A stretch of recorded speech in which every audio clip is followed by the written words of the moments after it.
Press সচিব জানালেন, জুলাইয়ের মধ্যেই চার্টার গৃহীত হওয়ার সম্ভাবনা খুবই বেশি। জামায়াতের দাবি, এবারের বাজেট বাংলাদেশ পুনর্গঠনের কোনো প্রত্যয় দেখা যাচ্ছে না। ডিসেম্বর থেকে এপ্রিলের মধ্যেই নির্বাচনের রোডম্যাপ চায় জামায়াত। বাজেটে বৈষম্য দূরীকরণের ক্ষেত্রে কোনো দৃশ্যমান উদ্যোগ নেওয়া হয়নি, এমনটাই মত বিশ্লেষকদের। এতক্ষণ শুনছিলেন সংবাদ শিরোনাম, এবারে বিস্তারিত। প্রধান উপদেষ্টার প্রেস সচিব শফিকুল আলম বলছেন, খুব দ্রুতই জুলাই চার্টার গৃহীত হবে। জাতীয় ঐকমত্য কমিশনের সঙ্গে দেশের রাজনৈতিক দলগুলোর মিটিং শুরু হয়েছে। সোমবার বিকালে রাজধানীর ফরেন সার্ভিস একাডেমির সামনে সাংবাদিকদের এই কথা বলেন তিনি। এ সময় রাজনৈতিক দলগুলোর সঙ্গে কমিশনের বৈঠক চলছে। তিনি বলেন, বৈঠকে রাজনৈতিক দলের যারা আছেন সবাই কথা বলবেন। 28টি রাজনৈতিক দলের সবাই অলমোস্ট এসেছেন। তিনি আরও বলেন, আমার জানা মতে এই সপ্তাহে আরেকটি মিটিং আছে। এখন এমনও হতে পারে কয়েকটি রাজনৈতিক দলের নেতাদের একসঙ্গে করে বসা হবে। আগে যেমন একটি রাজনৈতিক দলের সঙ্গে ঐকমত্য কমিশনের আলাদা বৈঠক হয়েছে, এখন এমন হতে পারে যে একটি পলিটিক্যাল পার্টির একজন করে বেশ কয়েকটি দলের নেতারা মিলে একসঙ্গে কথা বলবেন। প্রেস সচিব বলেন, রাজনৈতিক দলগুলোর উদ্দেশ্যে প্রধান উপদেষ্টা 4 মিনিটের একটি বক্তব্য দিয়েছেন। প্রথম পর্বের বৈঠকের সমাপ্তি ঘোষণা করেছেন এবং দ্বিতীয় পর্বের বৈঠকের উদ্বোধন ঘোষণা করেছেন। সবাইকে ধন্যবাদ জানিয়েছেন যে সবাই পার্টিসিপেট করেছেন। বাংলাদেশের মানুষের জন্য, দেশের জন্য এটা ইম্পর্ট্যান্ট একটা ইভেন্ট। যেসব পলিটিক্যাল পার্টি এই ডায়ালগে যুক্ত হয়েছে, নতুন বাংলাদেশ গড়ার যে প্রতিশ্রুতি আমরা জুলাই অভ্যুত্থানের মাধ্যমে পেয়েছি, সেই মোতাবেক সবাই কাজ করছেন। এজন্য প্রধান উপদেষ্টা সবাইকে ধন্যবাদ জানিয়েছেন। তিনি আরও বলেন, যেসব জায়গায় রাজনৈতিক দলগুলো দ্বিমত পোষণ করছেন, সেসব ইন্টেন্সিভ জায়গাগুলো নিয়ে এখন আলোচনা হবে। 2025-26 অর্থ বছরে প্রভাবিত জাতীয় বাজেট আগের মতোই গতানুগতিক হবে বলে মনে করে বাংলাদেশ জামায়াতে ইসলাম। দলটি বলছে, প্রস্তাবিত বাজেটের সঙ্গে এর আগের অর্থবছরের বাজেটের খুব একটা তফাৎ দেখা যায়নি, নতুন কোনো ছোঁয়াও পরিলক্ষিত হয়নি। বাজেটের উপর তাৎক্ষণিক প্রতিক্রিয়া জানিয়ে আজ সোমবার রাতে গণমাধ্যমে বিবৃতি পাঠান জামায়াতে ইসলামের ভারপ্রাপ্ত সেক্রেটারি জেনারেল মাওলানা এটিএম মাসুম। এতে বলা হয়, জুলাই গণ অভ্যুত্থান পরবর্তী প্রথম বাজেটে নতুন বাংলাদেশ পুনর্গঠনের প্রত্যয় আশানুরূপভাবে প্রতিফলিত হয়নি। বিবৃতিতে বলা হয়েছে, বাংলাদেশে পাচারকৃত অর্থ এবং অন্যান্য অবৈধ অর্থ উদ্ধার করে ফিরিয়ে আনার স্পষ্ট কোনো পরিকল্পনা প্রস্তাবিত বাজেটে লক্ষ্য করা যায়নি, যা জাতিকে হতাশ করবে। এছাড়া কালো টাকা সাদা করার সুযোগ বৃদ্ধি করা হয়েছে, যা কোনোভাবেই সমর্থনযোগ্য নয়।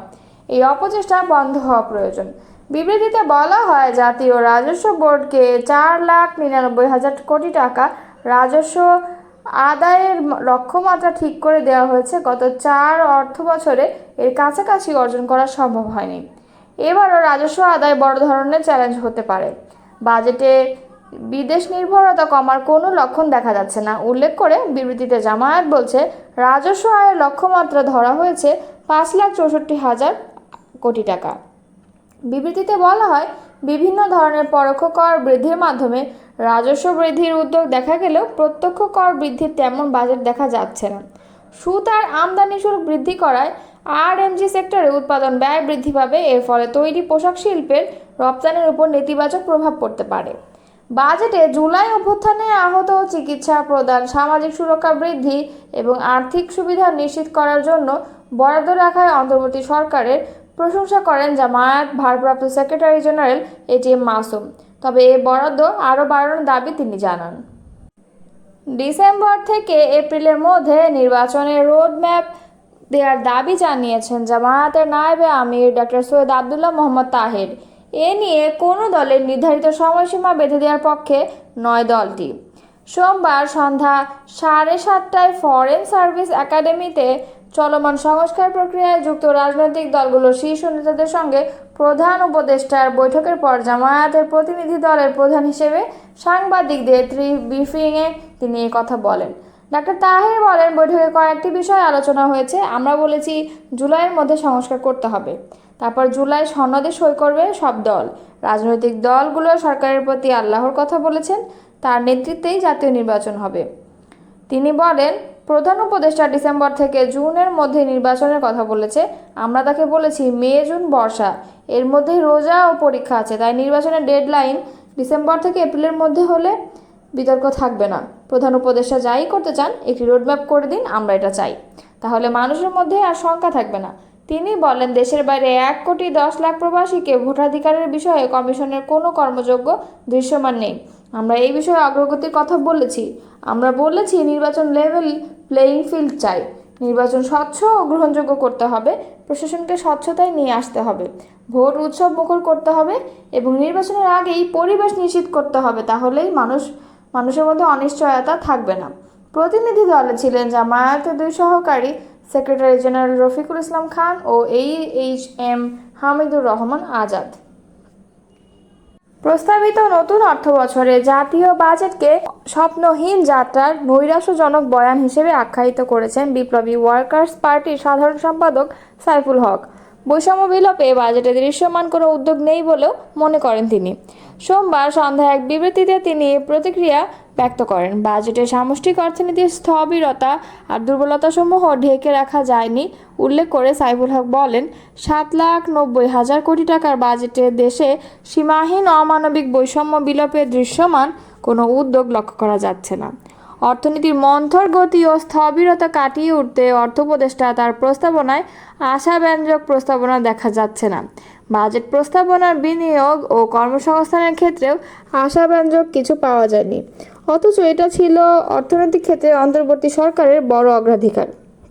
তিনি বলেন, মুদ্রাস্ফীতি কমিয়ে এনে সামগ্রিক জাতীয় প্রবৃদ্ধি কিভাবে বৃদ্ধি করা যাবে, বাজেটে এ ব্যাপারে মনোযোগ কম দেখা যাচ্ছে।